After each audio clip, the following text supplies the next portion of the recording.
샬롬, 말씀으로 하루를 여는 성도님들 사랑하고 축복합니다. 오늘 매일 성경 함께 나눌 말씀은 창세기 42장 18절에서 38절까지의 말씀입니다. 그 중에 제가 18절에서 28절을 읽도록 하겠습니다. 사흘 만에 요셉이 그들에게 이르되 나는 하나님을 경외하노니 너희는 이같이 하여 생명을 보전하라. 너희가 확실한 자들이면 너희 형제 중 한 사람만 그 옥에 갇히게 하고 너희는 곡식을 가지고 가서 너희 집안의 굶주림을 구하고 너희 막내 아우를 내게로 데리고 오라. 그러면 너희 말이 진실함이 되고 너희가 죽지 아니하리라 하니 그들이 그대로 하니라. 그들이 서로 말하되 우리가 아우의 일로 말미암아 범죄하였도다. 그가 우리에게 애걸할 때에 그 마음의 괴로움을 보고도 듣지 아니하였으므로 이 괴로움이 우리에게 임하도다. 르우벤이 그들에게 대답하여 이르되 내가 너희에게 그 아이에 대하여 죄를 짓지 말라고 하지 아니하였더냐? 그래도 너희가 듣지 아니하였었느니라. 그러므로 그의 핏값을 치르게 되었도다 하니 그들 사이에 통역을 세웠으므로 그들은 요셉이 듣는 줄을 알지 못하였더라. 요셉이 그들을 떠나가서 울고 다시 돌아와서 그들과 말하다가 그들 중에서 시므온을 끌어내어 그들의 눈앞에서 결박하고 명하여 곡물을 그 그릇에 채우게 하고 각 사람의 돈을 그의 자루에 도로 넣게 하고 또 길 양식을 그들에게 주게 하니 그대로 행하였더라. 그들이 곡식을 나귀에 싣고 그곳을 떠났더니 한 사람이 여관에서 나귀에게 먹이를 주려고 자루를 풀어본즉 그 돈이 자루 아귀에 있는지라. 그가 그 형제에게 말하되 내 돈을 도로 넣었도다. 보라, 자루 속에 있도다. 이에 그들이 혼이 나서 떨며 서로 돌아보며 말하되 하나님이 어찌하여 이런 일을 우리에게 행하셨는가 하고. 우리가 살아가면서 뜻하지 않은 일을 만날 때 하나님이 어찌하여 우리에게 이런 일을 행하셨는가 라는 질문은 꼭 필요합니다. 왜냐하면 그렇게 생각한다라고 하는 것은 나의 인생이 하나님의 뜻 가운데 있으며 지금 나에게 일어나는 모든 일들을 이해할 수 없다 하더라도 분명 하나님의 뜻하심이 있을 것이기에 그분의 뜻을 헤아려 보려 기도할 수 있기 때문입니다. 오늘 야곱의 아들들의 하나님이 어찌하여 우리에게 이런 일을 행하셨는가 라는 고백을 통해 야곱 가정에 일하시는 하나님의 선하심을 함께 살펴보겠습니다. 야곱의 아들들은 가나안에 기근이 들어 애굽의 양식을 사러 갔다가 뜻하지 않게 정탐꾼으로 몰려 감옥에 3일 동안 갇혔습니다. 총리는 사흘 만에 그들을 불러 이런 제안을 합니다. 너희 중 한 사람만 여기에 남고 다른 사람은 양식을 가지고 집으로 돌아가서 가족의 기근을 면하게 하고 너희가 정탐꾼이 아닌 것을 증명하기 위해 다시 양식을 사러 올 때에 막내 아우를 데려오라 합니다. 요셉의 형들은 자신들이 정탐꾼이라는 억울한 일을 당하면서 그들의 공통의 기억 속에 떠오르는 사건이 있었습니다. 20여 년 전 자신들의 동생 요셉을 죽이려 구덩이에 빠뜨렸을 때에 요셉이 살려달라 애원하였지만 형들은 듣지 않았습니다. 그를 상인에게 팔았던 아픈 기억들, 또 요셉이 짐승에게 찢겨 죽었다고 아버지께 말씀드렸었을 때 아버지의 슬프고 괴롭혔던 그 일들을 생각하게 되었습니다. 철없던 어린 시절 질투와 시기로 어린 동생을 죽이자며 거침없이 행하였던 일이 세월이 흐른 뒤에 뜻하지 않은 장소에서 뜻하지 않은 일을 겪게 되면서 지난날 자신들의 과오로 인하여 받게 되는 벌이라며 양심의 가책과 후회로 그때 그러지 말았어야 했었다고 서로 회한의 눈물을 흘리고 있는 것입니다.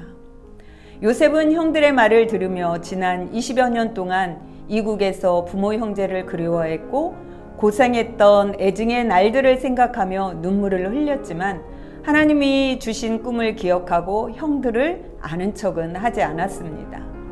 양식을 가지고 집으로 돌아가는 형들의 발걸음은 편하지만은 않았습니다. 지금 생각해도 애굽에서 자신들이 겪은 일은 너무나 놀랍고 두려운 일이었습니다. 그러면서도 한편으로 안도의 쉼을 쉬며 집으로 향하였습니다. 그들은 여관에서 나귀에게 먹이를 주려고 양식 자루를 풀었습니다. 그런데 놀랍게도 그 자루 속에 양식 값으로 지불되었던 돈이 자루 속에 그대로 들어 있었습니다. 그것을 보자 그들은 어리 빠진 사람 마냥 서로 두려워하며 떨었습니다. 하나님이 어찌하여 우리에게 이런 일을 행하셨는가? 여기서 행하다라는 말 뜻은 히브리 말로 아사로 번역되는데, 이 말은 창세기 1장에 천지 창조 때 사용하던 단어로서 만들다, 행하다, 형성하다, 이루다 라는 뜻을 가지고 사용되는 단어입니다. 그러니까 형들은 자신들이 당하고 있는 일을 행하시는 분은 하나님이신데, 하나님이 자신들에게 이렇게 행하시는 뜻을 알 수가 없으니 그들의 마음이 두렵고 떨릴 뿐이라는 것입니다. 집으로 돌아온 야곱의 아들들은 아버지께 애굽에서 자신들이 겪은 일과 노정에서 일어난 일을 자세히 말씀드렸습니다. 아들들의 이야기를 들은 야곱은 놀라며 요셉도 죽고 시므온도 없어졌는데 내 아들 베냐민마저 나에게 빼앗아가려는 것이냐며 다 나를 해롭게 하는 자들이라 원망합니다. 사실 이 모든 형제의 갈등의 시작은 야곱의 지독한 자식의 편애로부터 시작되었습니다. 야곱이 라반에게 속아 레아를 아내로 두고 첩도 둘이나 두었지만 야곱에게 아내는 오직 라헬뿐이었습니다. 때문에 야곱이 사랑하는 아내 라헬에게서 얻은 요셉과 베냐민만을 지독하게 사랑하였던 것입니다.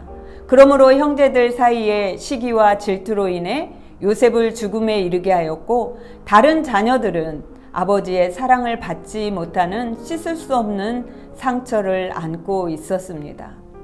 야곱은 가나안에 든 기근으로 인해 가족들의 생계가 위험한데도 내 아들은 너희와 함께 내려가지 못한다며 다른 아들들을 원망하고 있는 것입니다. 우리들도 인생을 살면서 내가 어찌해 볼 수 없는 기근을 만난 어려운 상황 속에서도 야곱처럼 움켜쥐고 내놓지 못하는 것들은 없을까요? 하나님이 어찌하여 이런 일을 나에게 허락하셨는가 하며 그분의 뜻을 구하기보다 상황만 바라보고 누군가를 원망하고 있지는 않습니까? 사랑하는 성도님들, 하나님이 우리를 향하신 생각이 언제나 선하시다 믿으십니까?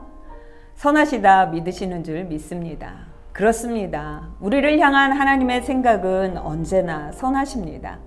하나님은 우리 인생의 어떤 상황과 시련도 선으로 바꾸시며 당신의 구속 사역을 이루어 가시는 분이십니다.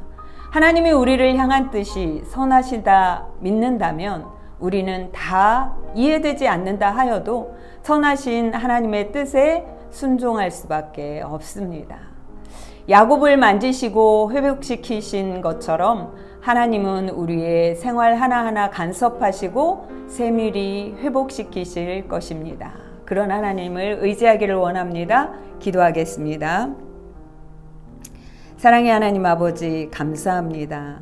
우리가 인생을 살아가면서 뜻하지 않는 어려운 일들을 만날 때 우리의 인생을 간섭하시는 하나님을 기억하고 그 일을 통하여 하나님이 이루시려 하시는 그 일들을 기억할 수 있도록 도와주시고 하나님의 뜻을 먼저 물을 수 있도록 우리의 마음과 생각을 주장하여 주시기를 원합니다.